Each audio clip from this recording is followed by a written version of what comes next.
Irazo. Sí, sí, sí.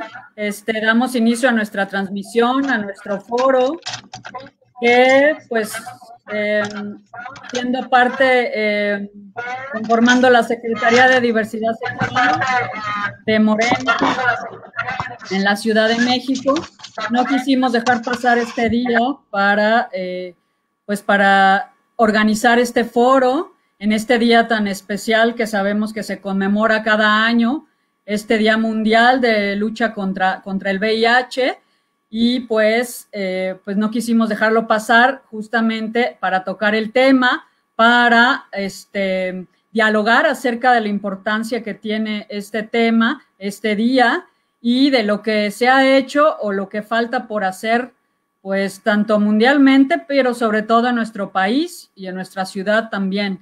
Entonces, pues por eso quisimos organizarlo, y pues como sabemos, este día de lucha contra el SIDA, pues se organiza ya desde hace muchísimos años, desde 1988 que la Organización Mundial de la Salud lo estableció, pero ahora en este año que pues sabemos que además esta pandemia del VIH pues ha durado muchos años y ha costado muchas vidas, pero también muchas responsabilidades a nivel de gobiernos y demás. Y este año, acompañado de la pandemia también, otra pandemia más pues del COVID, como sabemos, pues es importante. Y este año, en 2020, pues se estableció que fuera un día también de solidaridad mundial y responsabilidad compartida. Entonces, pues es importante tocar este tema, y también con invitados y personas invitadas también que pues han hecho por el tema, en el activismo del tema, conocen el tema, y pues por supuesto desde sus ámbitos y espacios pues han hecho mucho al respecto desde hace, no solo ahora, sino desde hace años también. Entonces, pues nos parecía muy importante tocar este tema y dialogar acerca de ello, ¿no? Con varios de nuestros invitados que ya están por acá, y para justamente uno de los objetivos de este día pues es aumentar la conciencia, la sensibilización acerca del tema, la prevención acerca de ello, y por supuesto también otro de los objetivos importantes pues es la solidaridad y el apoyo hacia las personas que viven con VIH. Entonces, esencial que toquemos este tema pues ahora en el día, pero también sabemos que es importante que sea algo constante, ¿no? Y por supuesto a nivel de políticas públicas y de nuestros gobiernos. Entonces, pues nuestros invitados saben de ello y de las acciones que se han hecho y faltan por hacer. Pues entonces damos inicio a nuestro foro, les damos la bienvenida, les agradecemos, y otro de nuestros invitados, invitadas en este caso, era Kenia Cuevas, pero pues apenas nos avisó de una situación inesperada, del fallecimiento de una integrante de su casa hogar. Entonces pues no podrá estar presente con nosotros. Fue algo inesperado y acaba de suceder, pero bueno, finalmente continuaremos con nuestro foro y con nuestros invitados e invitadas que están ya por acá. Pues adelante, Yair, te doy la palabra como moderador. Bienvenidos, bienvenidas, y gracias por estar con nosotros. Hola, ¿qué tal? Buenas tardes. Espero estén muy bien todos en casa, y saludos a todos los que nos están viendo en la transmisión. Como contexto y para comenzar, es importante señalar que en nuestro país los casos totales diagnosticados desde 1983 a marzo de 1920 es de 313.969 casos, de los cuales la Ciudad de México ocupa el primer lugar con 44.646 casos de personas con VIH, lo que equivale al 14.2% del total nacional, seguido del Estado de México y Veracruz.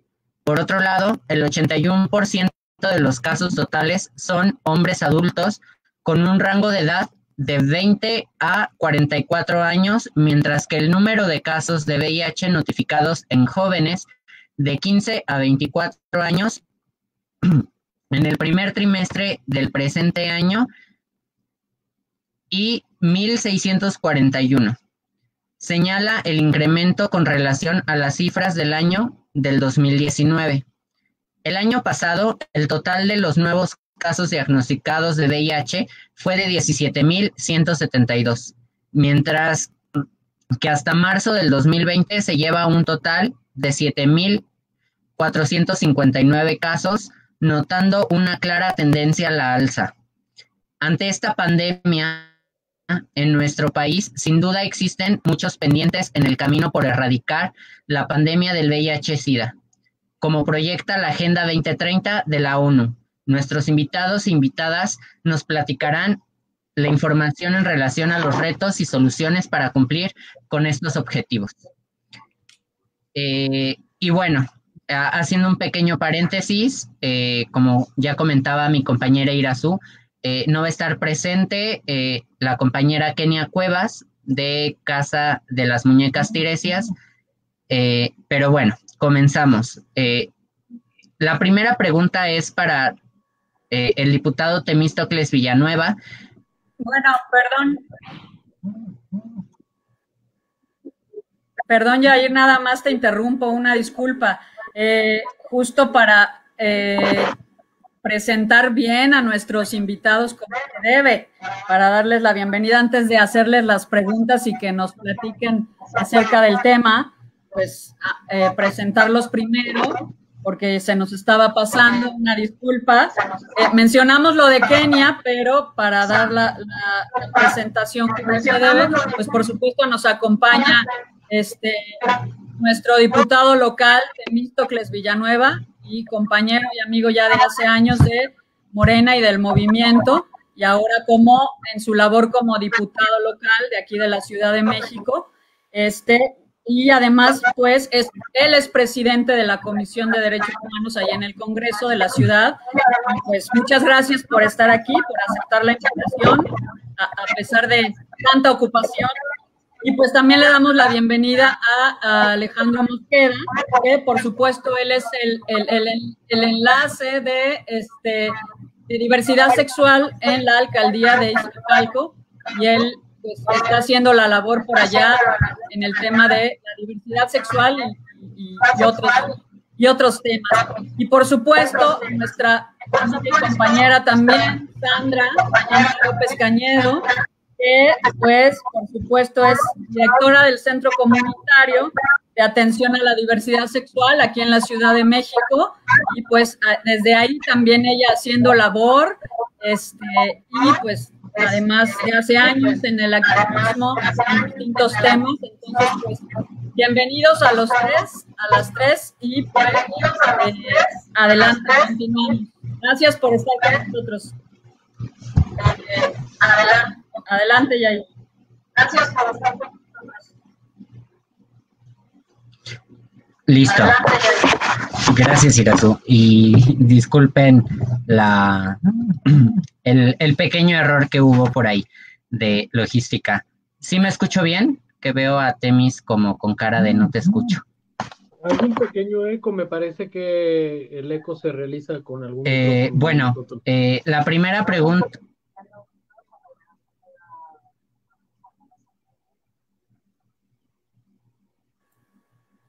Sí, ya nada más, creo que nada más es apagar nuestro micro cuando esté hablando el otro para que no generar el eco, ¿no? Pero fuera de eso, todo bien, así que adelante. Bueno, la primera pregunta es para el diputado Temístocles Villanueva. Y bueno, en este contexto actual del VIH en México, ¿qué acciones ha hecho la Cuarta Transformación, tanto en materia legislativa y en otros ámbitos, para enfrentar esta pandemia de VIH? Muy buenas tardes a todas y a todos. Me da mucho gusto poderles saludar. Sinceramente, tiene ya muchos meses que no nos podemos ver físicamente de forma presencial, pero me da gusto que nuestro partido no haya dejado pasar la conmemoración de este 1 de diciembre de forma inadvertida y que se esté realizando este foro en manera de diálogo para que la militancia de nuestro partido conozca de qué forma estamos trabajando quienes somos representantes populares por Morena en los distintos niveles y en los distintos congresos, en favor de esta agenda que lucha en contra de la pandemia del VIH, una pandemia que hay que decir que en los últimos meses ha pasado desapercibida, se ha invisibilizado, inclusive por la emergencia sanitaria que estamos viviendo por el virus del COVID-19. Respondiendo a la pregunta que me haces, Jair, yo quisiera decirte que las acciones legislativas que ha impulsado Morena en los distintos congresos locales no necesariamente se enfocan en materia de VIH, pero sí impactan en materia de VIH. ¿Qué quiero decir con esto? Que buscar el reconocimiento de derechos y mejores condiciones de vida a las poblaciones clave en la pandemia del VIH es una acción en favor de estas poblaciones y por tanto que disminuye el riesgo que viven en su convivencia social frente al virus. Por ejemplo, la población LGBTTI, la que por cierto es representada por esta secretaría que ha organizado este foro, ha tenido el día de hoy como nunca una relevancia en las agendas legislativas y políticas a nivel federal y a nivel local, no solo en la Ciudad de México, en distintas entidades de la República, por reconocer los logros más recientes, el reconocimiento de matrimonio igualitario en el estado de Puebla, gracias al impulso de la diputada Estefanía Rodríguez y de la diputada Vianey García, que gracias a la presentación de su iniciativa, pero además a insistir en el tema, a pesar de que en algún momento el grupo parlamentario votó en contra del reconocimiento, lograron finalmente el mes de noviembre de este año que fuera aprobado por el Pleno. Hay que decir también que en el estado de Sonora hay un esfuerzo importante de la diputada Miroslava Luján y en el estado de Quintana Roo el diputado Edgar Gasca para el reconocimiento de la identidad de género para las personas trans en sus respectivos estados. Y bueno, pues en la Ciudad de México, por supuesto que no estamos atrás, seguimos siendo vanguardia en el reconocimiento de derechos. Hablando únicamente en materia LGBT, pues avanzamos con la tipificación de las llamadas terapias de conversión, estos terribles ecosiglos, esfuerzos para corregir la orientación sexual y la identidad de género. Tenemos también abierto el debate para el reconocimiento de identidad de género a personas menores de 18 años, pero también hemos discutido el tema de VIH-Sida. ¿Y qué hemos hecho en este tema de VIH-Sida? Pues nos hemos acercado a las organizaciones de la sociedad civil que tienen múltiples demandas. Por ejemplo, las organizaciones que trabajan con personas trabajadoras sexuales, que su labor la realizan en conjunto con las personas que tienen este oficio, nos comentaron que la Fiscalía de la Ciudad de México estaba persiguiendo a quienes distribuían los condones en los operativos antitrata y fue por eso que exhortamos a la Fiscalía Central de Investigación para la Atención al Delito de Trata para que dejara de perseguir y de criminalizar la entrega de condones en sus operativos. Presenté una iniciativa junto con la red de jóvenes positivos de México para que se pudiera reformar la ley para la prevención y atención integral del VIH-Sida en el Distrito Federal y que se pudiera incluir a las poblaciones jóvenes en el consejo que realiza los diagnósticos anualmente y que acompaña las decisiones gubernamentales. Es importante que las voces de los jóvenes sean tomadas en cuenta en este diálogo y en este diseño de políticas públicas para detener esta pandemia. Al mismo tiempo, tenemos una iniciativa que lamentablemente está ahora más atorada que nunca y que tiene que ver con un delito que se encuentra consignado en el Código Penal del Distrito Federal y es el peligro de contagio, es criminalizar a las personas que viven con VIH, acusándolas de contagiar a más personas.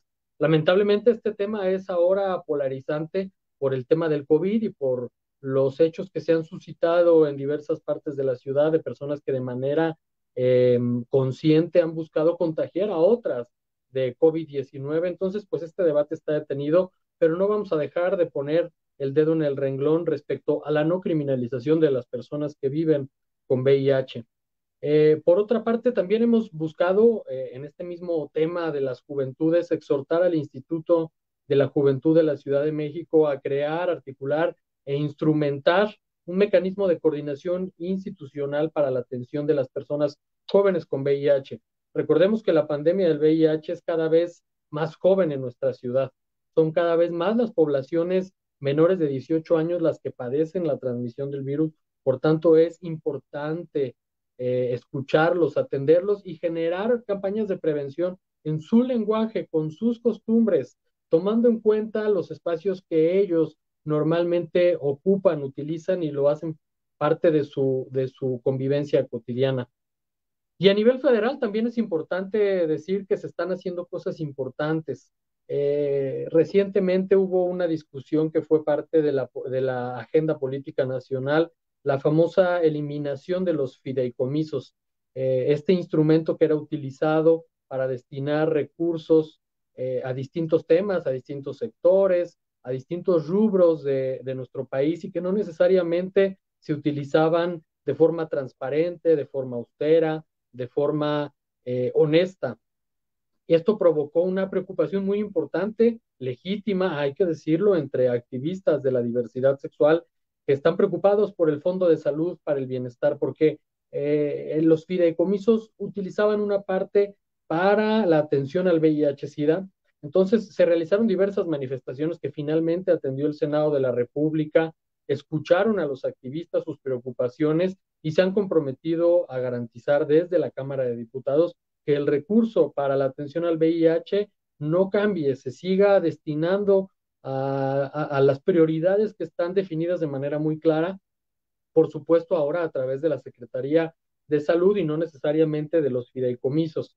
Y finalmente yo quisiera reconocer la declaración que recientemente realizó el director del Instituto Mexicano del Seguro Social respecto al protocolo de PrEP que va a ser adoptado como una acción preventiva para contener la transmisión del virus, además de la constante atención del surtimiento de recetas y el trato igualitario a todos los pacientes que viven con VIH. Esto porque también ha habido voces que han protestado por la falta de medicamentos en las farmacias del IMSS y bueno, pues ha habido ya un compromiso muy claro de parte del director del IMSS para que el desabasto deje de ser una constante para las personas que viven con VIH-Sida y que son derechohabientes del Instituto Mexicano del Seguro Social. Yo creo que este panorama es bastante esperanzador, habla mucho de un compromiso firme, claro, de la Cuarta Transformación, que además hoy está cumpliendo 2 años de estar en el gobierno y bueno, pues también tiene un compromiso firme con la atención y prevención del VIH-Sida. Muchas gracias.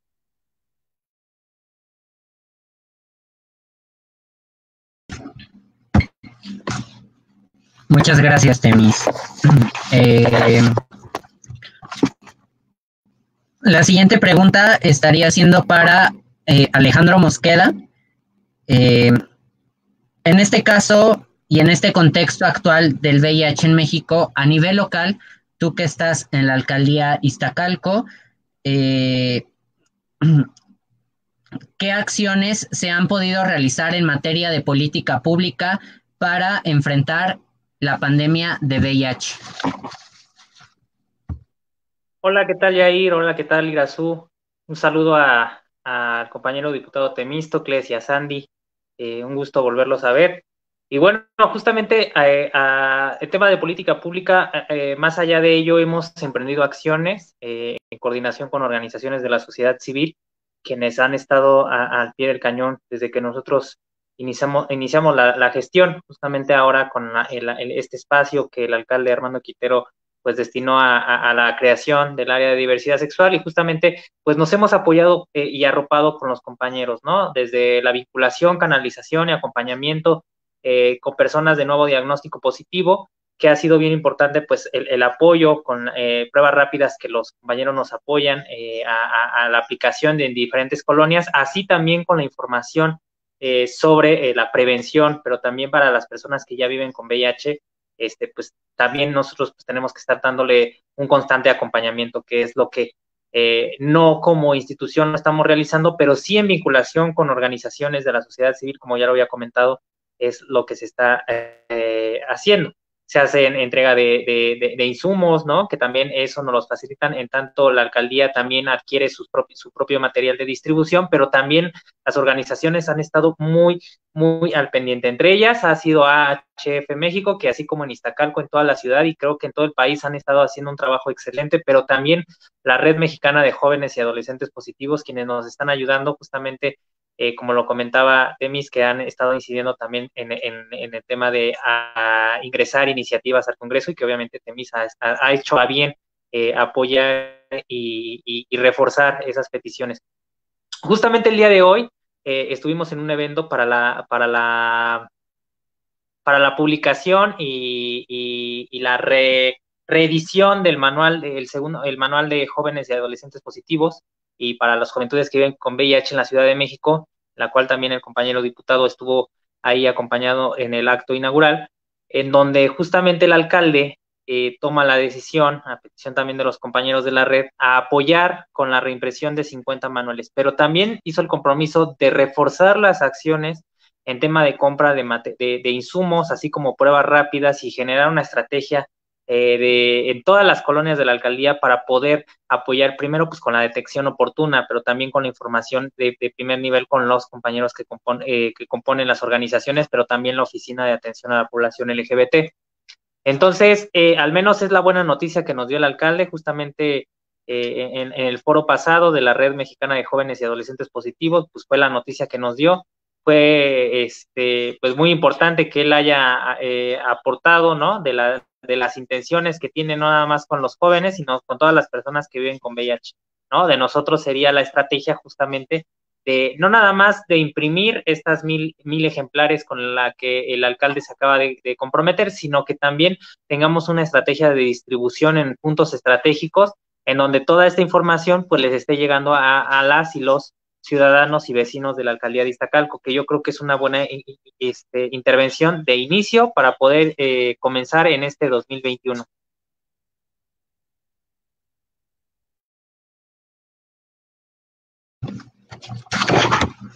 Perfecto. Ya ahorita después de la pregunta de Sandy, haré una pequeña recopilación de los puntos importantes que han mencionado y agregaré un pequeño diálogo. Y bueno, la tercera pregunta, que es para Sandy, ¿cómo lograr que el tema de VIH, en donde el sector de hombres es mayoritario, no invisibilice la salud sexual ni la prevención de infecciones de transmisión sexual en las mujeres? Hola, muy buenas tardes. Muchas gracias por la invitación. Grandes compañeros, saludos diputados, saludos Alex, Irazú, Yair. Muchas gracias por la oportunidad de platicar aquí. Y justamente el tema de VIH a veces se presta mucho para perder un poco de foco a las mujeres en general, a las mujeres tanto cisgénero como trans, y a enfocarlo mucho a hombres, específicamente a hombres gays. Eso tiene que ver, siento, que con el tema de siempre, pues, con la invisibilización de los problemas de las mujeres, con la feminización de la pobreza, con la falta de educación sexual integral, de empoderamiento de las mujeres, de apropiación de su propio cuerpo. Pero además tiene que ver con el estigma.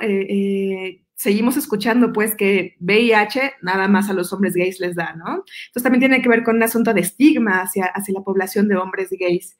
Y yo creo que justamente de lo que tenemos que hablar, tenemos que hacer que las mujeres que viven con VIH estén al frente también, darles voz, platicar mucho con ellas, saber y hablar además de cuáles son las cifras, quiénes son las mujeres que se contagian y por qué y en dónde y en qué contextos lo hacen, ¿no? ¿Qué es lo que pasa además con las mujeres después de que tienen un diagnóstico de VIH? ¿Cómo son tratadas? ¿Qué tipo de violencias las atraviesan? Porque además, como generalmente pasa, todos los problemas, todas las intersecciones se cruzan dentro de las mujeres. Entonces, generalmente tenemos a mujeres cisgénero que fueron, que vivieron este diagnóstico con sus parejas estables. El 90% de las mujeres cisgénero fueron contagiadas por sus parejas estables, o sea, sus maridos y sus novios. Y además preguntarnos por qué las mujeres no pueden elegir, por ejemplo, utilizar condones femeninos, y tenemos que dejar absolutamente todas las decisiones de la salud sexual y la salud reproductiva en las manos de los hombres. Porque cada vez que platicamos de salud reproductiva específicamente para mujeres, pensamos en hay que evitar que se embaracen, particularmente las mujeres pobres hay que evitar que se embaracen, y las mujeres con discapacidad y las mujeres lesbianas y todas estas maternidades no deseables. ¿Y por qué no nos preocupamos por la salud? ¿Por qué solamente nos preocupamos por cosas que pueden atravesar a los hombres de otras maneras? Y entonces la salud de las mujeres viene en segundo nivel. Si platicamos y si pensamos y si vamos un día a una clase típica de educación sexual que dan ahorita en algunas primarias y en algunas secundarias, veremos que a las mujeres generalmente las llevan a usa anticonceptivos, usa DIU, usa cualquier cosa para no embarazarte, pero difícilmente les hablamos del uso del condón femenino, difícilmente les hablamos del derecho al placer y del derecho a poder utilizar su cuerpo y a poder decidir situaciones como usa condón o no vamos a tener relaciones. Es imposible, es simplemente imposible pensarlo. A pesar de que ha habido muchísimos avances, por supuesto, gracias al movimiento feminista, aún así podemos encontrar, por ejemplo, que las mujeres, bueno, más bien el acceso a los condones femeninos sigue siendo así súper distante al de los condones masculinos. Condones masculinos encontramos en cualquier lado, en los centros de salud los regalan, todas las campañas van enfocadas a utilizar condón masculino cuando hablamos de VIH. Son muy, muy baratos además, porque en caso de que no puedas conseguirlos en algún centro de salud, puedes conseguirlos a un precio bastante bajo y los puedes encontrar en cualquier lado. En cualquier farmacia puedes llegar y pedir un condón, te van a dar un condón masculino. Pero al momento de pedir un condón femenino, ahí sí todo colapsa. Ni siquiera son fáciles de encontrar en internet. Hice el ejercicio de buscar condones femeninos en Google y entonces buscar en dónde comprarlos. Es imposible. Yo sé dónde comprarlos porque tengo pues la experiencia y sé que podemos ir a condonerías, pero hay condonerías en muy pocos lugares. Generalmente hay que entrar a sex shops y además son muy caros y además no sabemos cómo ponerlos los condones femeninos, ¿no? Entonces, desde ahí, creo que justamente toda la prevención siempre ha sido, o sea, si pensamos rápidamente en las campañas de prevención, si yo cierro los ojos, lo primero que veo es un condón masculino desenrollado y el listón rojo. No veo jamás un condón femenino, no veo jamás la figura de una mujer, jamás se habla, porque eso ni siquiera se habla, porque pareciera que efectivamente es un asunto exclusivamente de hombres y no es cierto. Entonces tendríamos que empezar, insisto, por campañas específicamente enfocadas hacia mujeres, por lograr que en muchos lugares, si no es que en todos los centros de salud, no nada más hubiera condones masculinos, no hubiera condones femeninos, que los regalaran también de la misma manera, aunque sabemos que son más caros, aunque sabemos que muchas más cosas, la verdad es que también tendríamos que preguntarnos por qué es más cara la producción de condones femeninos que la de condones masculinos, si son básicamente lo mismo, solamente cambia tal vez el material, que además es mucho más barato, no, pues, pero es mucho más resistente el material de los condones femeninos. Pero, en fin, tenemos que preguntarnos, pues, ¿por qué no hemos pensado en situaciones, en formas de proteger a las mujeres? ¿Por qué siempre tenemos que estar alrededor de los hombres y alrededor de los penes? Y bueno, para las compañeras trans, desafortunadamente Kenia no pudo venir, pero también generalmente se asocia el trabajo sexual con el VIH. Sabemos además que sí son una población que puede ser más vulnerable, igual que las mujeres. Que vulnerable no quiere decir que haya más, o sea, no es que haya más mujeres trans o más mujeres cis infectadas, quiere decir que justamente por todos los procesos que nos atraviesan, de pobreza, de discriminación, de violencia, somos más susceptibles a poder adquirir algún virus, no nada más el de VIH, también podemos adquirir papiloma, bueno, el virus de papiloma humano, también el virus de herpes, etcétera. O sea, todos estos virus son más fáciles que los adquiramos o tenemos más facilidad de adquirirlos porque no tenemos toda la educación. Entonces, justamente no se trata nada más de la estigmatización, pues no es como el peligro nada más por sí mismo, o como no se vayan a infectar, por favor, porque es lo peor que les puede pasar. No se trata de eso, sino se trata de poder tener todas siempre el poder de decidir sobre nuestros cuerpos, el poder de decidir sobre las relaciones que queremos tener, cómo las queremos tener y con quién las queremos tener.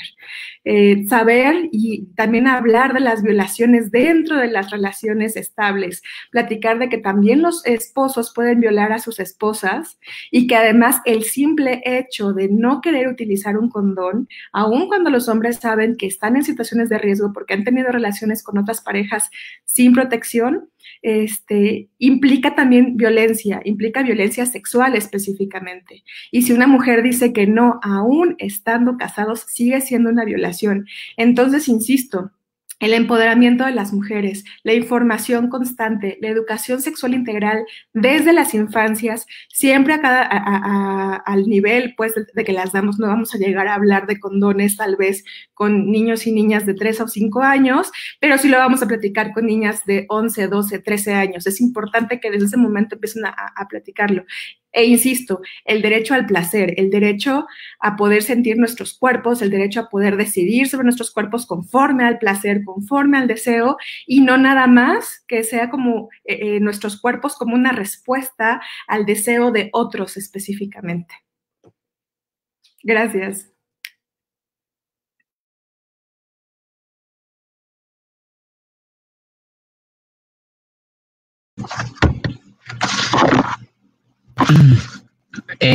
Bueno, Temis estaba comentando sobre el involucramiento de los jóvenes en materia de VIH. Como bien sabemos, en varias organizaciones civiles o muy pocas organizaciones civiles se cuenta con la participación de los jóvenes.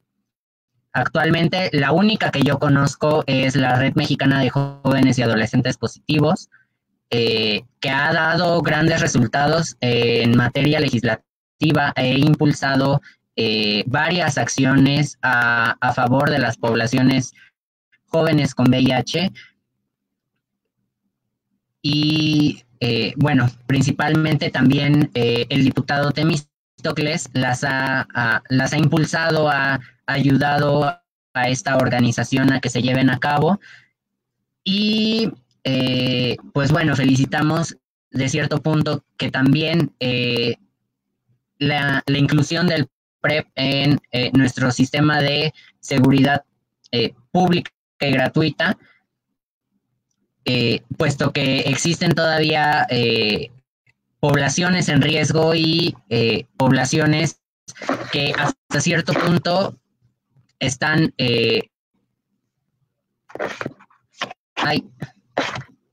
en un punto en el que la educación sexual, como ya comentaba Sandy, es fundamental, ¿no? No nada más es el PrEP, no nada más es el condón.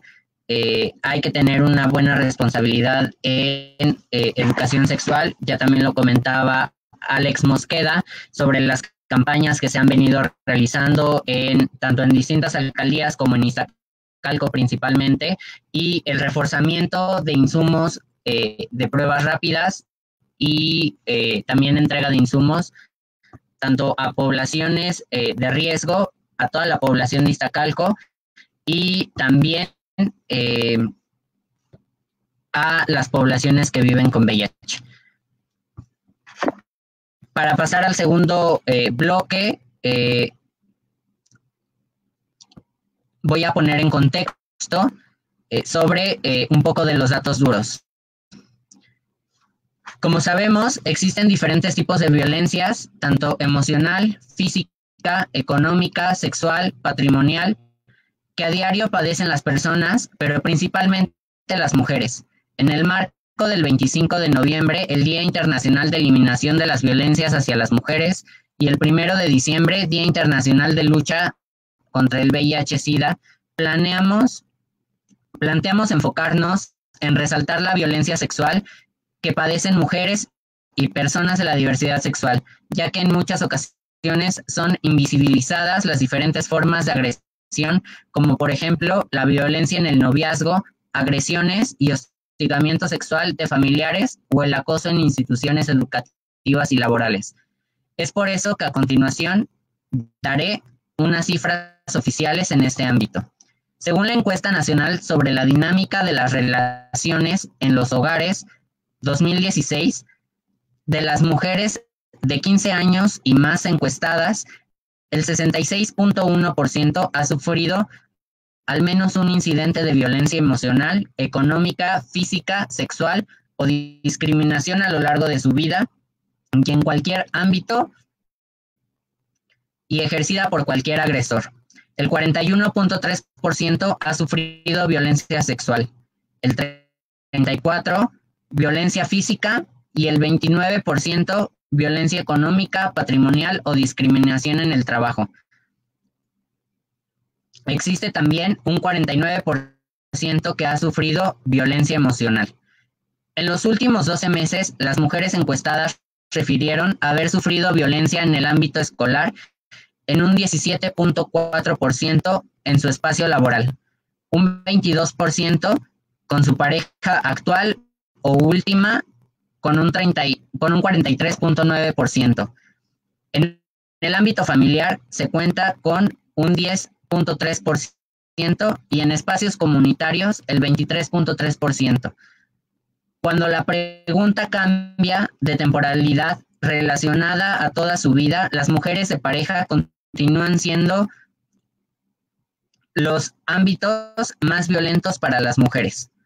En relación específica a la violencia sexual, las agresiones ocurridas en la calle son principalmente de este tipo, con un 66.8%, tales como piropos groseros u ofensivos, intimidación, acecho, abuso sexual, violación e intento de violación. En el ámbito laboral, del total de las agresiones ocurridas, el 47.9% representan las agresiones sexuales, tales como el acoso o violaciones, mientras que el 48.4% es violencia emocional. Además, la misma encuesta señala a 4.4 millones de mujeres mayores de 15 años como víctimas de abuso sexual durante su infancia. Tomando en cuenta estos datos que han reflejado la realidad, vamos a iniciar con la siguiente ronda de preguntas. Ahora me gustaría iniciar con Sandra. ¿Cómo mejorar el diálogo entre los gobiernos y el activismo moderado radical y los grupos de la sociedad civil? Creo que ya se fue. Bueno, se la cambio a Temis en lo que regresa Sandra. En este contexto que hemos mencionado y aunado a la pandemia del COVID-19, ¿qué se ha hecho en materia legislativa y qué falta por hacer? Temas como la ley Olimpia o el trabajo sexual son importantes también de mencionar. Sí, bueno, creo que estás tú mencionando dos temas que se empatan con el que estamos discutiendo hoy por la conmemoración nacional e internacional. El estigma que conllevan todos los temas relacionados con la sexualidad humana. ¿Por qué el VIH está estigmatizado y no el cáncer está estigmatizado? Pues simple y sencillamente porque la principal transmisión es sexual. Y no nos gusta en este país hablar de la sexualidad, no nos gusta en este país reconocer que todos los seres humanos estamos sexualizados. No es que la sociedad nos sexualice, somos por naturaleza seres sexualizados. Y mientras no se reconozca esto, pues poco se podrá avanzar. Mientras no se cuente con educación formal de la sexualidad en todos los niveles educativos, poco podremos prevenir las infecciones de transmisión sexual, poco podremos evitar la violencia sexual y todas las razones que siguen generando una desigualdad entre hombres y mujeres. Tú has mencionado dos temas que son característicos de estos dos debates, el del trabajo sexual y el de la violencia digital. El de la violencia digital porque mencionabas la Ley Olimpia. La Ley Olimpia es una iniciativa promovida por el Frente Nacional para la Sororidad, un frente compuesto por múltiples colectivas de mujeres feministas que exigen que se sancione la violencia digital y sus implicaciones hacia las mujeres, como lo son el ciberacoso, la difusión sin consentimiento de material íntimo. Esto que en el pasado se le llamaba pornoterrorismo, pero que actualmente es reconocido en 25 estados de la República como un delito. Si tu pareja te comparte un video, una fotografía íntima de su cuerpo o teniendo una relación sexual contigo, no tienes el derecho de compartir este material con ninguna otra persona. Es un material íntimo y resulta un delito compartirlo.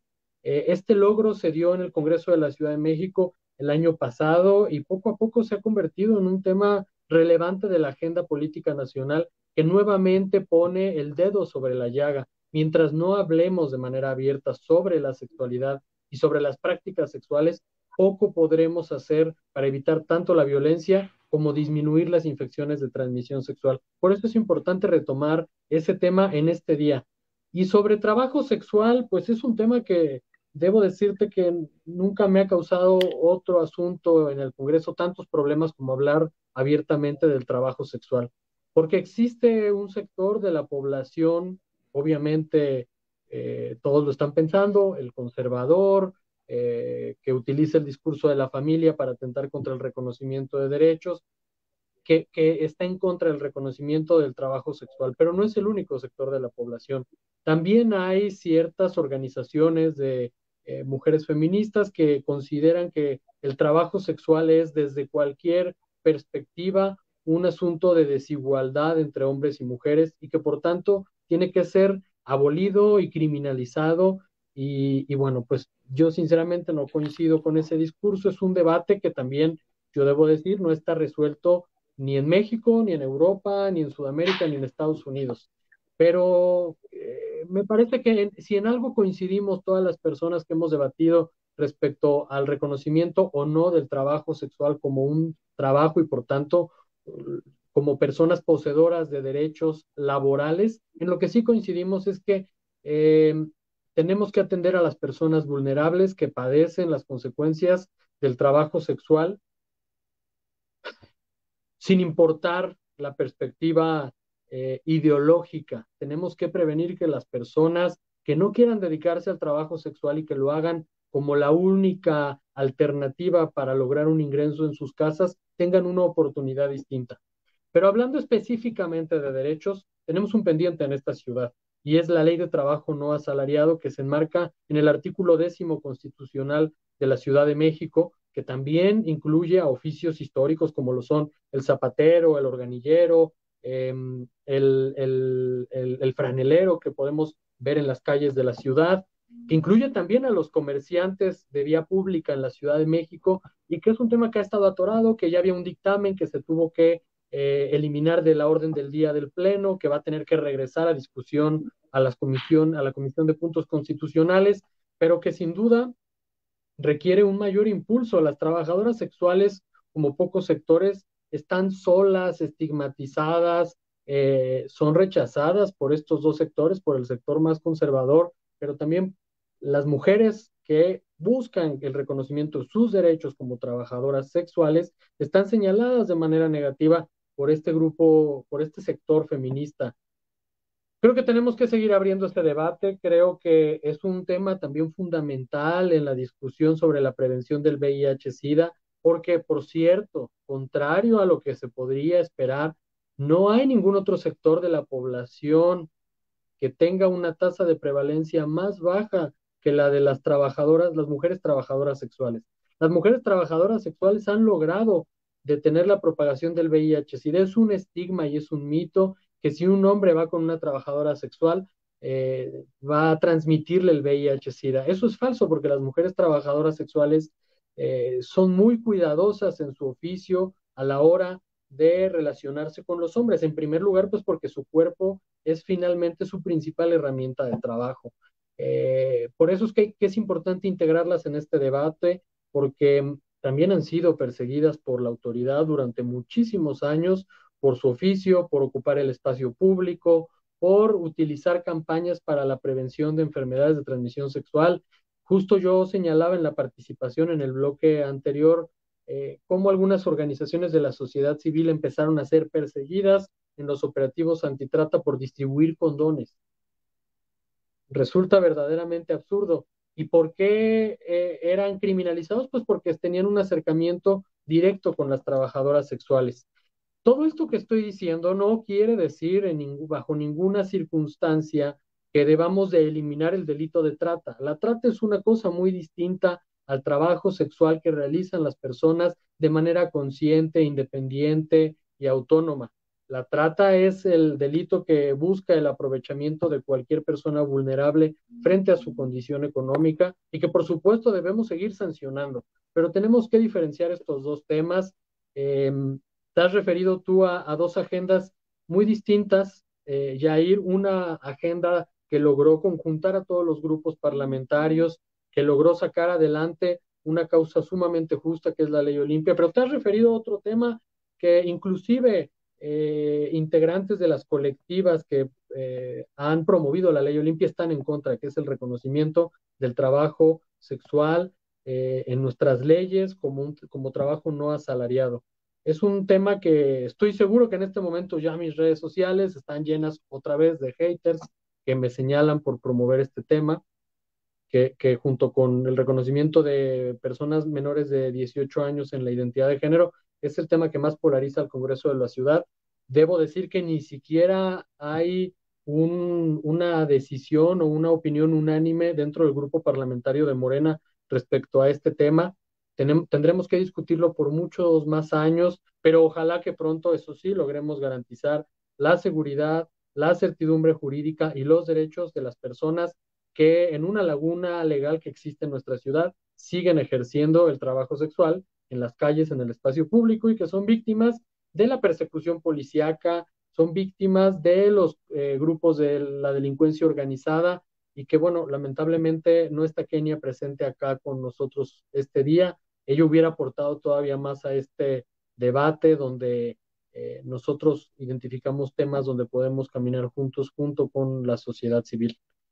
Y bueno, pues la agenda progresista para Morena debe ser una prioridad ahora que se vino un tema tan delicado para nuestro partido que fue la renovación de nuestra dirigencia. Hay que reconocer que si en algún tema todos los aspirantes a la secretaría, todas las aspirantes en femenino a conducir la Secretaría General coincidieron, fue en los derechos a la diversidad sexual, en una agenda de derechos humanos que reconozca a todas las poblaciones sin discriminación.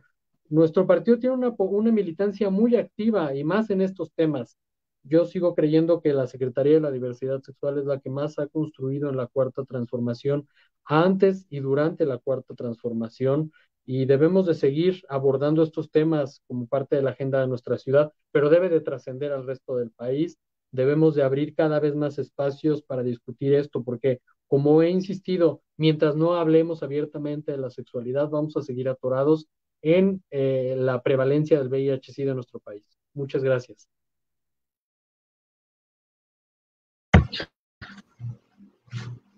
Muchas gracias, Temis. Bueno, ya regresó Sandra. Entonces, la pregunta que había realizado era cómo mejorar el diálogo entre los gobiernos y el activismo moderado y radical y los grupos de sociedad civil. Ay, qué buena pregunta. Bueno, yo considero, y de acuerdo a la experiencia que he tenido desde el Centro Comunitario de Atención a la Diversidad Sexual, es que justo hay que escucharnos. Lo que he encontrado, siendo que vengo de sociedad civil y que llevo 10 años como activista en materias de derechos humanos y de género específicamente, he encontrado de pronto muy útil tener esa experiencia como para poderme acercar más a sociedad civil y creo que tenemos que partir desde la empatía, desde saber que sociedad civil no necesariamente y no todos y todas están para criticar, pues, sin razones o con otros motivos que no son los que deberían. Y yo lo que les pediría siempre, lo que siempre le pido a sociedad civil es ténganos paciencia, de verdad a veces parece que no queremos hacer las cosas y demás, pero es todo un procedimiento. Entonces creo que este diálogo en el que estemos de acuerdo en que las causas siempre son importantes, que siempre tengamos la puerta abierta pues para escucharnos unos a otros, que podamos encontrarnos justo en un punto medio para poder de verdad resolver los problemas es muy, muy, muy importante. Insisto, a veces creo que es muy buena idea hablar siempre, siempre directamente con las personas que abanderan las causas, ¿no? Siempre es muy buena idea platicar y acercarnos y ver a las causas como personas, no como algo lejano y que de pronto pudiera parecer más un asunto, no sé cómo decirlo, como abstracto, pues, sino siempre pensar en las causas como que recaen en personas, que hay historias detrás de ellas, nunca perder este contacto, pues, humano con todo el mundo, y eso nos puede ayudar muchísimo a sensibilizarnos, no nada más a tener la capacidad, no nada más a tener la capacitación, pues, de conocer los temas, sino conocernos y sensibilizarnos a un nivel humano, a identificar cómo podemos desde ahí, por lo tanto, ayudar y comprometernos realmente. Yo he encontrado que siempre, siempre, siempre que tengo diálogo con sociedad civil y que logramos conectar a ese nivel, tenemos muchos mejores resultados, hay hay muchas más formas, muchas más rutas de poder platicar y de poder atender los temas y tener como esta comunicación, insisto, constante, dejar de vernos como enemigos unos a otros, porque no es nada más gobierno, pues de pronto tenga problemas para platicar con ellos, también entre ellos, también entre sociedad civil, y les digo, yo lo viví estando ahí, también de pronto se nos olvida de dónde venimos y a dónde vamos y cuál es el objetivo. Entonces, si nos dejamos de ver como enemigos y enemigas todos, si empezamos a pensar siempre todos, tanto sociedad civil como gobierno, incluso como partidos, pues que las luchas y que los objetivos son siempre válidos, que siempre vienen de una raíz de opresión, pues que a todos nos pega y que a todos nos llega, creo que podemos lograr mucho mejores resultados. Creo que me está fallando, perdón, me estoy teniendo muchos problemas. No sé si me desconecto, regreso rapidísimo. Pero bueno, creo que se en participación, me parece que, insisto, nunca olvidar que son personas, que las causas siempre son, que vienen de personas, de familias, del dolor, de querer salvar la vida en este caso. Lo que he encontrado con activistas que luchan en contra del VIH y por mejores condiciones de salud y de vida es una lucha por su vida, una lucha por la vida que aman, una lucha por la vida de sus amigos y de sus amigas y de su familia. Entonces, siempre, siempre, siempre recordar que atrás de todo hay personas y hay vidas y hay a veces sufrimiento, pero también hay mucho amor y mucho cariño. Entonces, creo que es esa mi visión, mi perspectiva.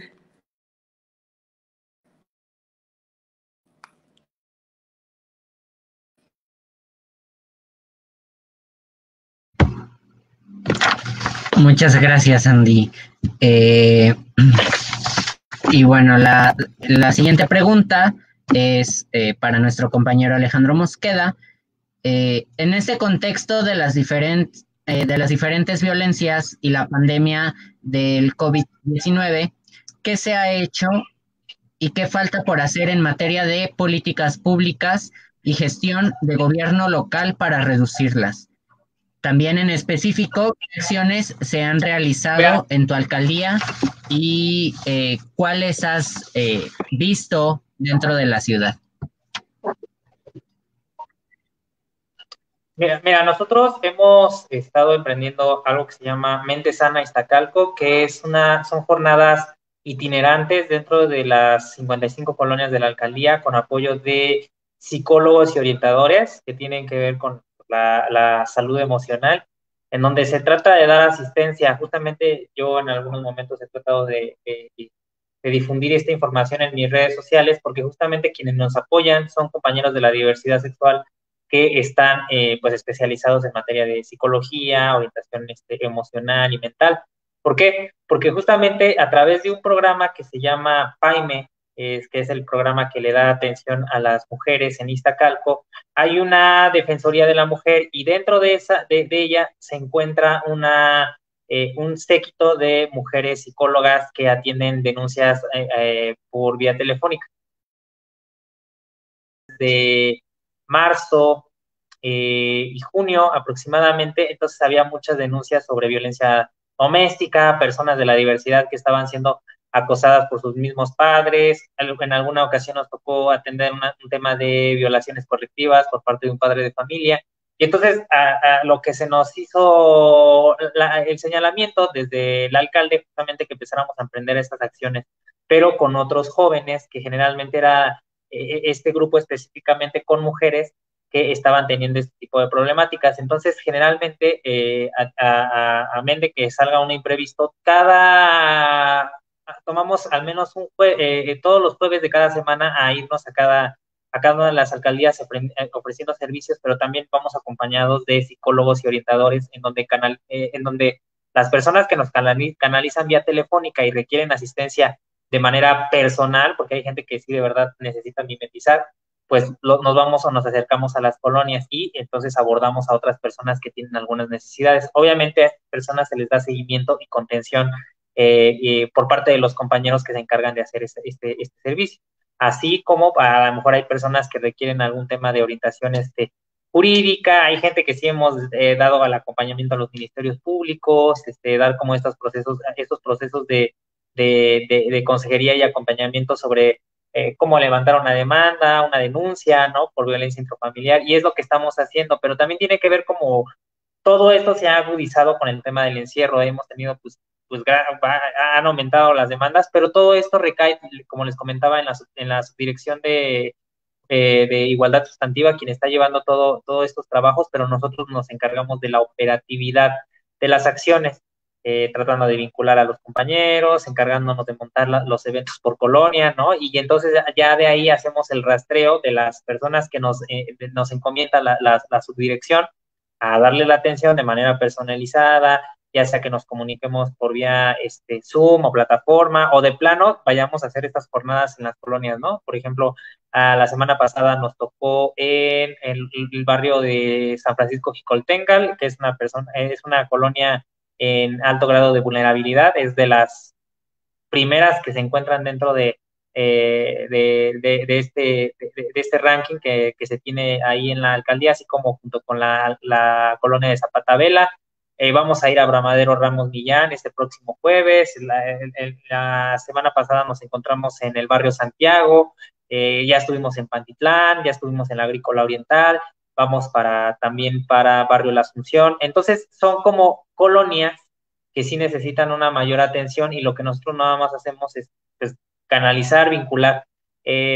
También la pandemia nos ha obligado pues a salir, justamente pues el trabajo de oficina ha sido como, pues no ha sido tan indispensable, porque pues la gente necesita que tú estés allá como servidor o servidora pública, así como todos los compañeros que componen la estructura de la alcaldía. Entonces, ya yo le comentaba en algún momento, ya habíamos tenido una entrevista, Yair, en la cual nos hemos dedicado a hacer un censo justamente de necesidades ante la pandemia del COVID y de las violencias generadas para ello, para pues, obviamente pues, poder generar un buen planteamiento para el ejercicio de gobierno el 2021, ¿no? Porque como ya lo decíamos en Iztacalco, pues no tenemos como datos ya muy específicos de la población de la diversidad sexual. Y entre este ejercicio de empezarnos a acercar a las y los compañeros vecinos de las diferentes colonias de la alcaldía, que al menos hemos rastreado entre los que ya teníamos contemplados y los que en este ejercicio de ir a buscar casa por casa, se juntan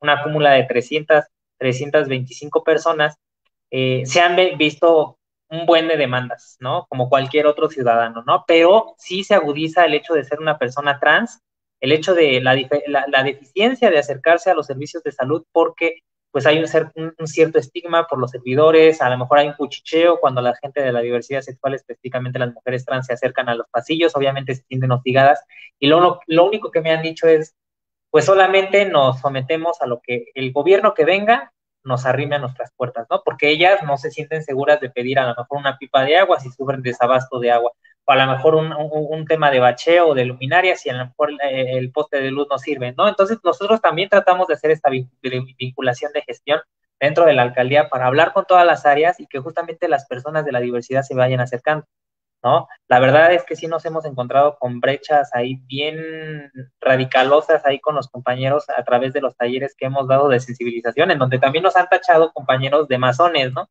Hay una errónea idea de lo que estamos tratando de hacer dentro de los gobiernos, pues obviamente para dar más apertura y ser más inclusivos, y que nos hemos encontrado con barreras, pero también esas barreras han dado respuesta a que las personas de la diversidad de plano no se acerquen, ¿no? Y no porque no puedan, sino que les da pavor que se burlen de ellas, que las señalen, y entonces es parte de lo que estamos trabajando, ¿no? Justamente ahora hacemos una coordinación en grupos de redes sociales, hacemos un grupo de WhatsApp, tratamos de darle atención a la mayor parte de las gestiones que nos piden, específicamente la de la diversidad sexual, que es con las que estamos trabajando por estas situaciones, pero también tratando de vincular e incluir a las personas de la diversidad en programas sociales, en apoyos, que están sacando pues, los gobiernos locales, el gobierno local, perdón, así como el gobierno federal, y todas las actividades que tiene la alcaldía, ¿no? Así como pues las actividades de mente sana que tienen que ver con la salud emocional de todas y todos, ¿no? Pero tratar de decirle, bueno, este servicio también es para ti y pues obviamente no te tienes por qué ver segregado ante estas situaciones. Entonces es parte de lo que hemos estado haciendo ahorita, pues el tema de visibilizar eventos en redes sociales, acciones que tengan que incluir a la diversidad sexual y que se vayan vinculando con nosotros. Ya se están vinculando, pero ahorita más con la apertura que nos está dando o nos obligó el tema de la pandemia, pues también eso nos ayuda también a llegar desde otras estrategias como las redes sociales. Muchas gracias, Alex. Y bueno, me gustaría agregar una pregunta más para Sandra, que sería, en esta situación de la pandemia del COVID-19, ¿ha aumentado el nivel de violencias que sufren las mujeres y cómo enfrentar estas violencias?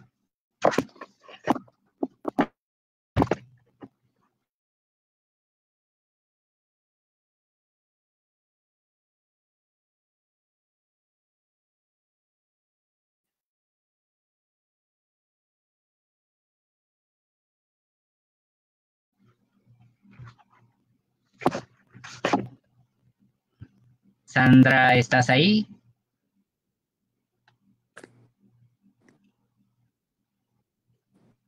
Ok, creo que tiene problemas con su red. Igual podríamos dejar esa pregunta al final y entrando ya al tercer bloque, a manera de conclusión, me gustaría proponerle una reflexión a nuestros ponentes, tanto al diputado Temístocles como a Alex Mosqueda, qué es lo que falta en el país y específicamente en la Ciudad de México para seguir enfrentando la pandemia del VIH, aunando al contexto de la nueva nueva realidad del COVID-19 y de las violencias. Para darle paso al tercer bloque, voy a hacer rápido las conclusiones del bloque anterior.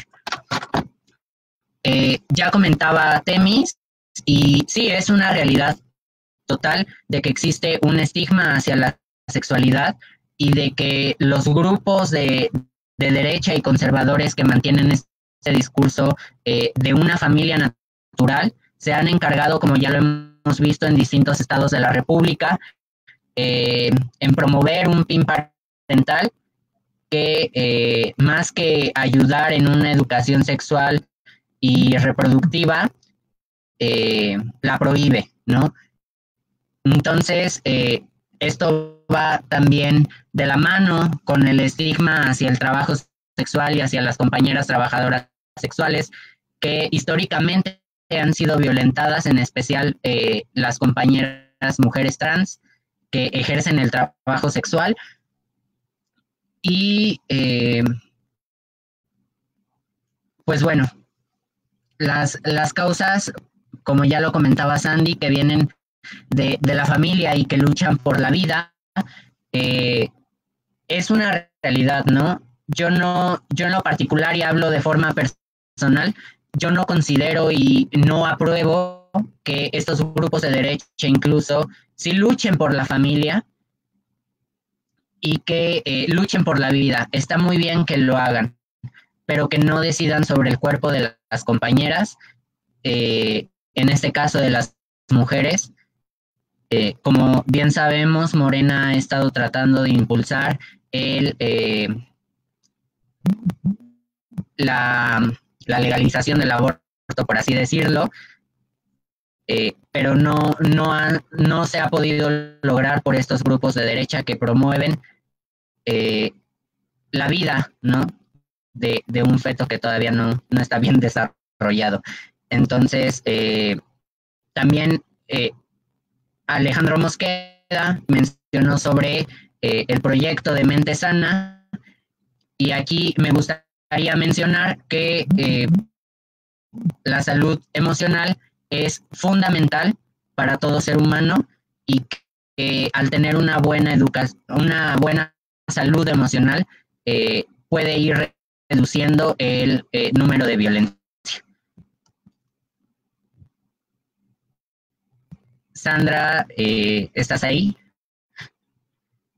Si puedes hablar todavía. Sigue trabada. Bueno, pues damos paso a las conclusiones, y me gustaría comenzar contigo, Temístocles, diputado Temístocles. Claro, con gusto. Bueno, me parece que ahora que hay un debate en las redes sociales desde hoy en la mañana, si es más importante hablar sobre la conmemoración de los 2 años de la Cuarta Transformación o hablar sobre el 1 de diciembre como el Día Internacional de Respuesta al VIH-Sida. Bueno, pues por supuesto que un día internacional se lleva cualquier discusión en términos locales de nuestro país, pero me parece que es importante conectar los dos temas. Creo que debemos de ser autocríticos respecto a lo que hemos hecho en estos 2 años, y ahí yo quisiera hacer énfasis sobre la importancia de seguir escuchando a los movimientos sociales, a las organizaciones de la sociedad civil. Por supuesto que muchas de ellas lucraron durante muchos años con sus causas, no solo esta, no solo la de la diversidad sexual, no solo la del VIH, muchas otras causas. Y se crearon grandes fortunas a partir del presupuesto público, es cierto, pero también es una realidad que hay muchísimas organizaciones de la sociedad civil que fueron la única respuesta a todas las personas que vivían con VIH-Sida en los 80s, 90s y hasta hace pocos años. Y no debemos de quitarles ese lugar que han logrado ocupar en la historia de nuestro país, en la historia de nuestra ciudad. Es importante incluirlas en los debates, es importante que así como nosotros en algún momento fuimos soslayados en el debate siendo oposición, ahora logremos integrar a todas las voces, generar un debate crítico, un debate que nos haga mejorar como sociedad, una sociedad conservadora, una sociedad que aún tiene muchos tabúes por romper, por brincar, tiene todavía muchos pendientes por vencer en la agenda legislativa progresista, pero aún más, lo diría yo en el términos de la Ciudad de México, hay un desfase respecto a las políticas públicas frente a la legislación. Tenemos una legislación muy avanzada, pero tenemos políticas públicas que tienen que avanzar muchísimo más. Quiero reconocer que Sandra, que se encuentra aquí conectada con nosotros, ha sido de las pocas instancias del gobierno de la ciudad que han escuchado a las voces de la sociedad civil, que les han abierto espacio, que las han integrado en el debate. Inclusive no es un tema fácil de comentar como legislador del partido que gobierna en la ciudad, pero tenemos que ser autocríticos. Solo así lograremos que la cuarta transformación triunfe, pero solo así lograremos realmente erradicar la pandemia del VIH-Sida en nuestra ciudad y en nuestro país. Gracias a esta secretaría que mantiene esa voz vigente.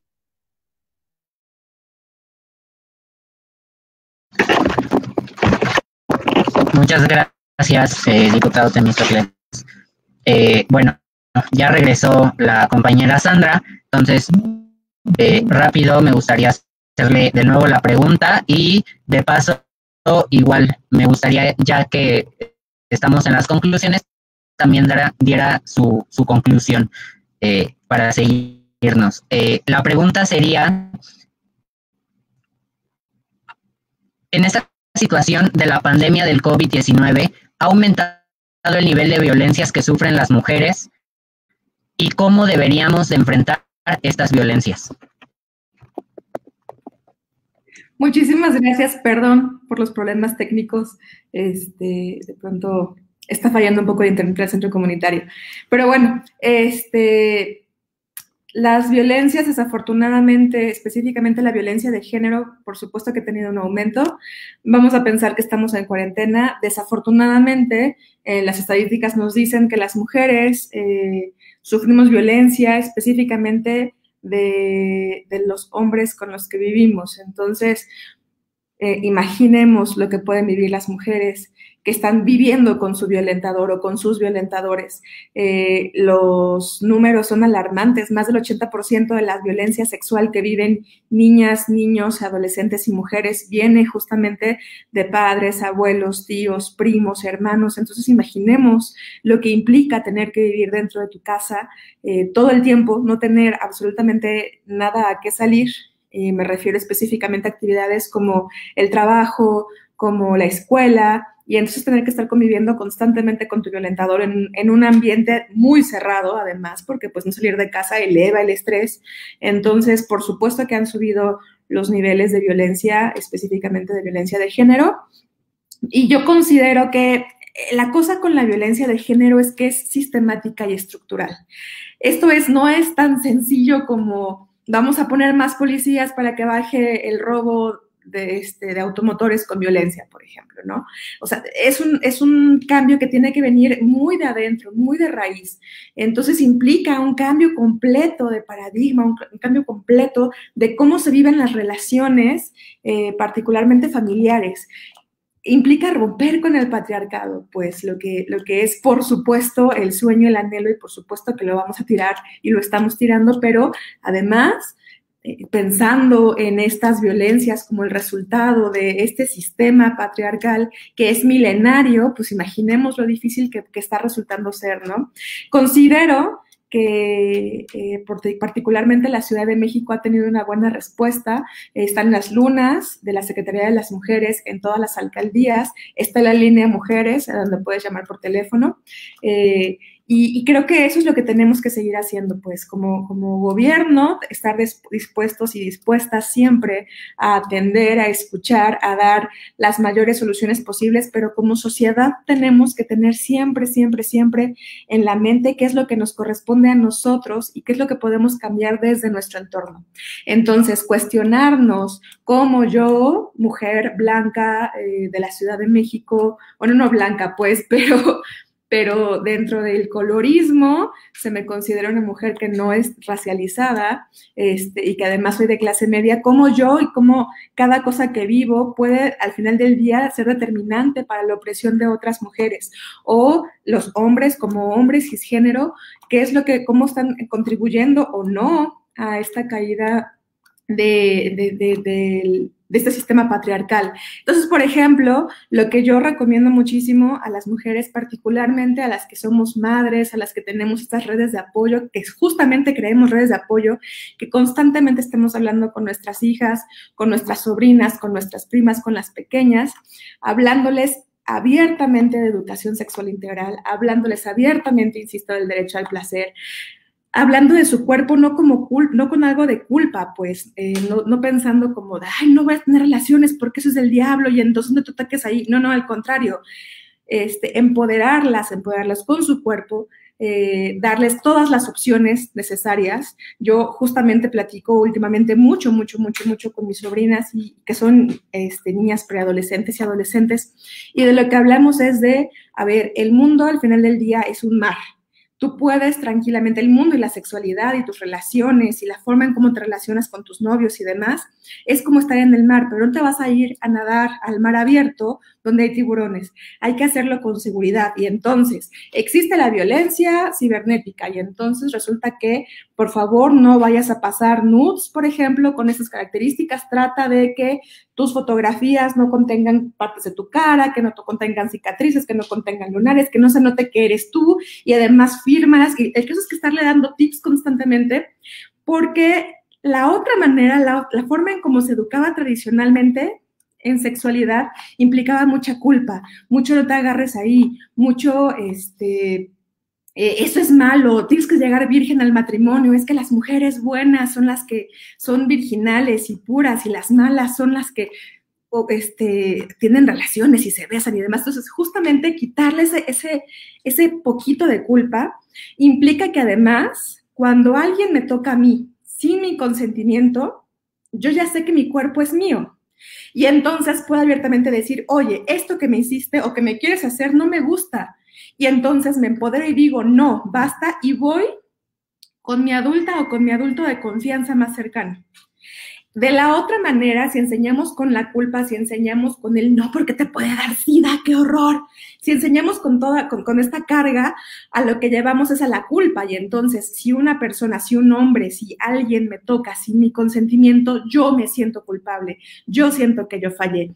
Entonces, este simple ajuste dentro de la comunicación, dentro de la educación con las niñas y adolescentes puede ser la diferencia absoluta entre tener una generación completa de mujeres ya empoderadas, que saben que su cuerpo es suyo, que saben que pueden elegir, que saben que pueden exigirle a sus parejas que usen condón, que saben que pueden decirle a su primo, tú no me tocas porque ya te estoy diciendo que no, y si lo haces, te voy a denunciar porque esto es un delito, y aunque me digas que vas a matarme o que vas a matar a mis papás, yo sé que no es cierto, porque hay una fuerza más grande que es la fuerza pública, es la fuerza del Estado que está de mi lado. Entonces, de verdad, es maravilloso de pronto encontrarse con chavas de 14, 15 años que ya tienen ese discurso y que ya son fuertes y que ya se pueden defender. Es de verdad precioso verlo. Y no hay otra manera más que la educación sexual integral desde la infancia. No hay otra manera más que el empoderamiento, más que el derecho, insisto, el derecho al gozo de sus cuerpos. Me preocupa mucho, por ejemplo, estaba viendo estadísticas de la cantidad de niñas y niños. El 36% de las niñas y el 29% de los niños ha sufrido abuso sexual. Y es en sus familias. Desafortunadamente es en estos lugares. Entonces, insisto, sí, la pandemia ha agudizado algunos problemas, pero también, como mujeres, tenemos la maravillosa oportunidad de crear nuevas redes de apoyo, de crear nuevas maneras y de poder cambiar pensamientos, de poder cambiar la vida, literalmente, de toda una generación de mujeres. Creo que el movimiento feminista nunca ha sido más fuerte que hoy. Creo que el movimiento feminista nunca ha tenido más voz y más luz que hoy. Y creo que el simple hecho de que las niñas y las adolescentes estos días se identifiquen con canciones como la de Vivir Quintana, como la de Canción Sin Miedo, de verdad hace por completo, les crea una situación diferente, les crea un contexto distinto, un contexto donde saben que no están solas, que literalmente hay cientos de miles de mujeres que salen a marchar, que gritan, que publican, que saben, que son fuertes juntas, y eso le da a las mujeres, a las niñas, a las adolescentes un poder muy, muy, muy importante. Yo creo que vamos en el camino correcto. Considero además que el gobierno de la 4T lo ha hecho bien, que está avanzando, a pesar de que las exigencias son muchas, porque sabemos que de pronto todo el mundo quiere ver los cambios y los quiere ver ya y los quiere ver como si fuera cualquier cosa.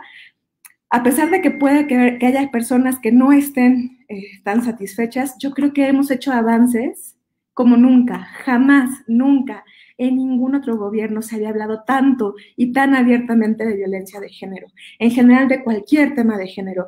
Nunca habíamos vivido la paridad que vivimos ahora, nunca habíamos tenido una manifestación feminista del tamaño del que tuvimos el 8M, donde además el gobierno de la Ciudad de México se enfocó específicamente, y se sigue enfocando con la base de derechos humanos, en defender el derecho a la protesta.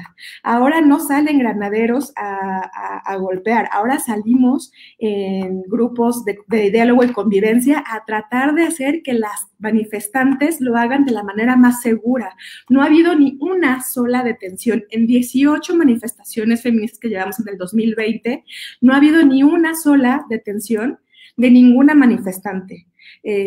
Insisto, esto no sería posible en otros gobiernos. El gobierno de la 4T le ha permitido al movimiento feminista subir, crecer, tener una voz propia muy particular y que además, insisto, redunda en una generación de feministas, adolescentes y niñas muy fuerte que estoy segura que van a cambiar el mundo y que van a cambiar estas condiciones de violencia para la Ciudad de México y para México y seguramente para toda la región de América Latina y el Caribe.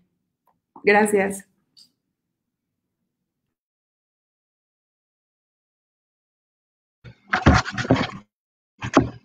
Muchas gracias, Sandra. Bueno, ya para ir poco a poco cerrando, le cedo la palabra a Alejandro Mosqueda. Pues yo creo que ante la pandemia es súper importante que, al menos de lo que nos compete ahora, y hablo por mí justamente, es tratar de acceder a más información sobre el tema. Nos hemos encontrado, al menos en la Ciudad de México, y ahora en los recorridos que ya antes les he comentado, pues que sigue siendo un tabú este tema del VIH. Muchas personas, a pesar de que entregamos información, trípticos, obviamente porque en atención a la contingencia sanitaria, pues yo creo que es importante pues, tener un diagnóstico oportuno, ¿no? Es necesario la no acumulación de varios diagnósticos, y el hecho de ser portador de VIH y no saberlo, y al menos contar con otro diagnóstico, que puede ser el de COVID-19, pues justamente podría detonar más este riesgo de potencializar la posibilidad de muerte, ¿no? Y entonces en esta lógica que hemos estado llevando desde la alcaldía,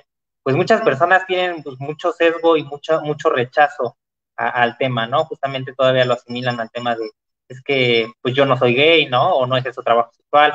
Entonces yo creo que lo que nosotros tenemos es, por una parte, pues seguir haciendo incidencia, ¿no? Haciendo visible que al final de cuentas pues todos estamos en riesgo, ¿no?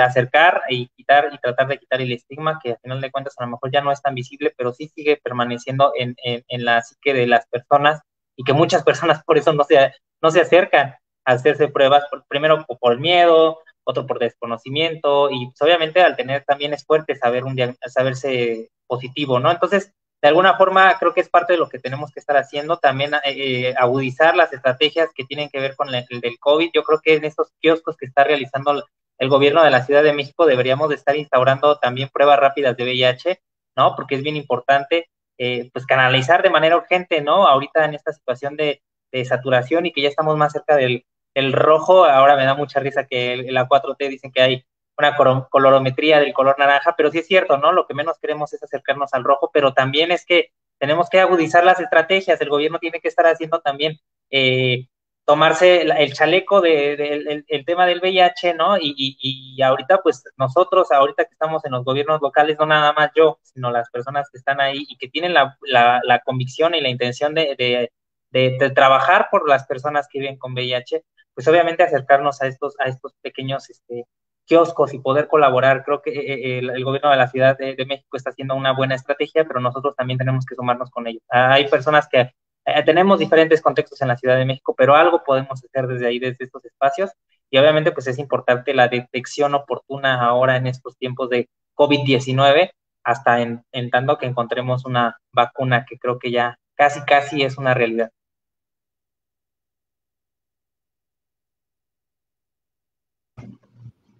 Muchas gracias, Alejandro. Y bueno, ya nada más para cerrar, le cedo la palabra a Ira para que nos dé la conclusión final de los de todo lo que nuestros ponentes han vertido.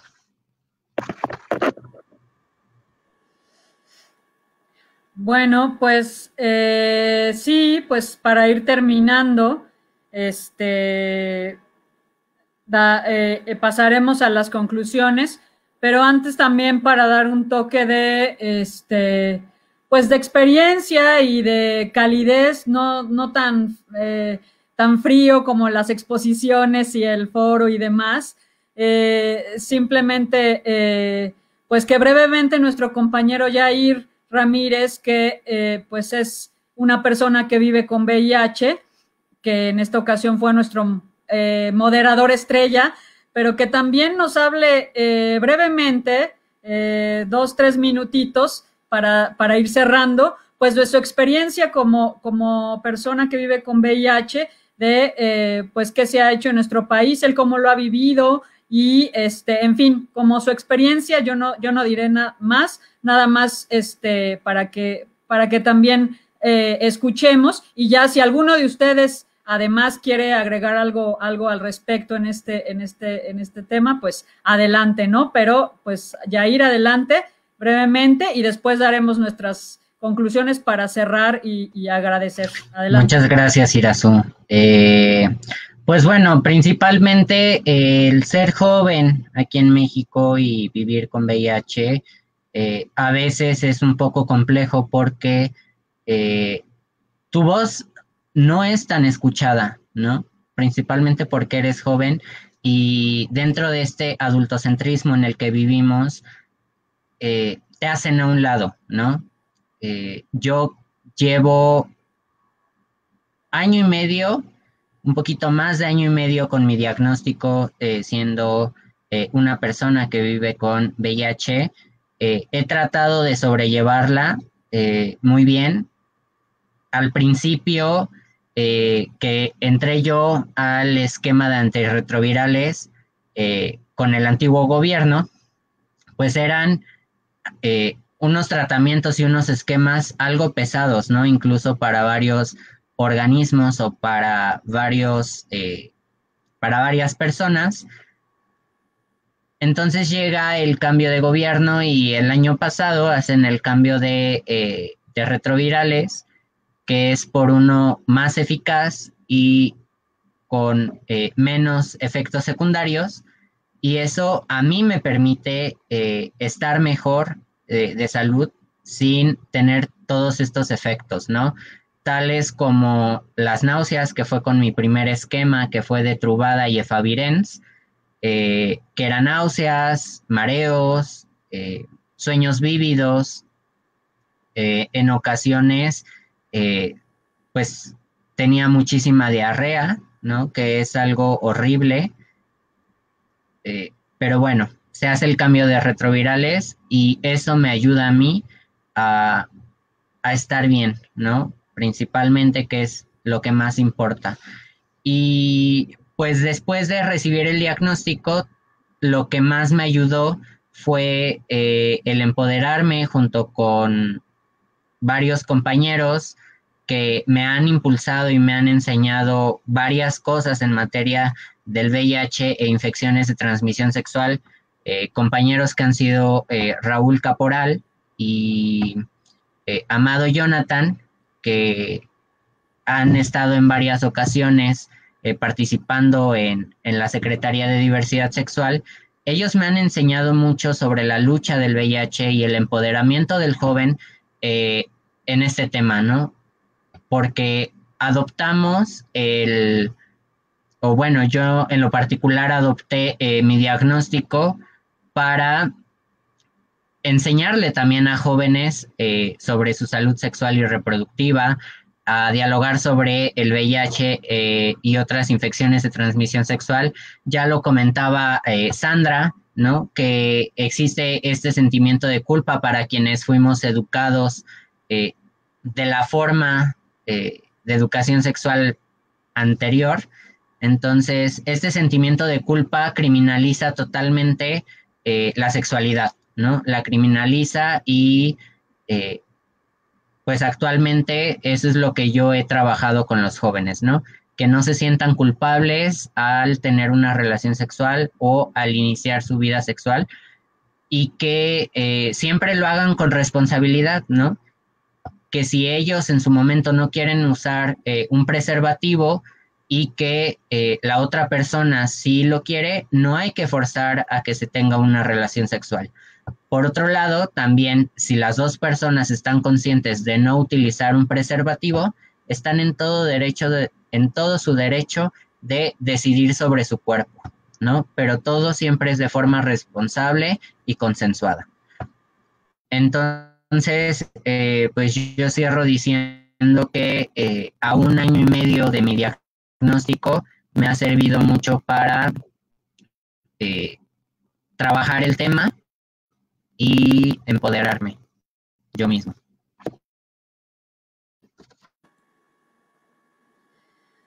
Muy bien, Yair. Pues gracias por tu experiencia, de contárnosla de viva voz, que eso también es importante, aunque sea de manera breve.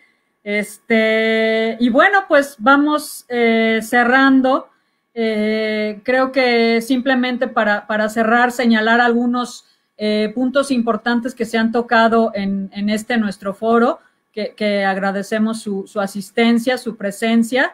Creo que es importante lo que mencionaba Temis, y bueno, otros también lo han mencionado en sus intervenciones, sobre la educación sexual, ¿no? El hablar de la sexualidad humana, que aún sigue siendo algo oscuro, tabú, etcétera, que es importantísimo justo para combatir tanto discriminaciones, violencias, etcétera, y muchas otras situaciones, que es importantísimo y que se tiene que hablar en todos ámbitos, además, ¿no? En el personal, la familia, escuelas, etcétera, ¿no? Las instituciones. Falta mucho por hacer todavía en ese tema, y creo que es muy importante, y hay que seguir hablando, y a esto que se mencionaba también, de seguir hablando de estos temas, que me lleva a el trabajo sexual, que también mencionaba Temístocles, que también es otro tema complicado. Entonces vale mucho la pena seguir debatiendo, hablando en todos los ámbitos que sea posible, no solo en el Congreso, sino en todos los ámbitos, y creo que es importante que haya muchos foros o diálogos en este sentido, formación también en este sentido, y pues eso es lo que hemos tratado de hacer en esta secretaría, y creo que lo podemos hacer aún más, y aprovechando también pues las circunstancias de esta pandemia de COVID, que nos hace pues trabajar a distancia en muchas situaciones,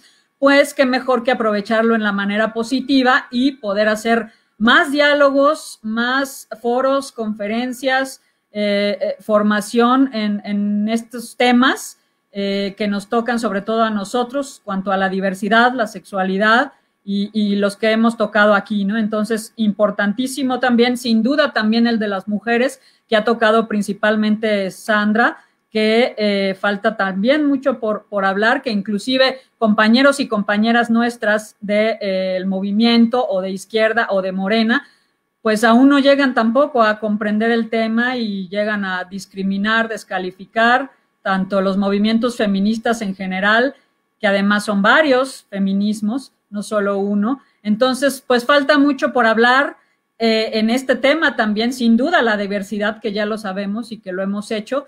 Y por supuesto, para terminar, pues resaltar también el trabajo que se hace en las alcaldías, que sin duda ha sido uno de nuestros logros principales de la Secretaría, de todos nosotros los que formamos parte de la Secretaría de Diversidad Sexual de la Ciudad de México en Morena, y que haya áreas de diversidad sexual en cada una de las alcaldías. Y pues qué mejor ejemplo de Alejandro Mosqueda, que pues tanto él como nuestros demás compañeros en las demás alcaldías pues han hecho un gran trabajo con las limitaciones que aún hay, pero pues se irá creciendo en las áreas, pero el trabajo en todos sentidos, ¿no? En cuanto, en este caso, al VIH, pero sin duda también en otros temas, ¿no? Y que todo ello que se ha mencionado aquí, pues ayuda a la difusión, que también es un tema importantísimo que tenemos que hacer, informar, la difusión, que creo que ahí no hay que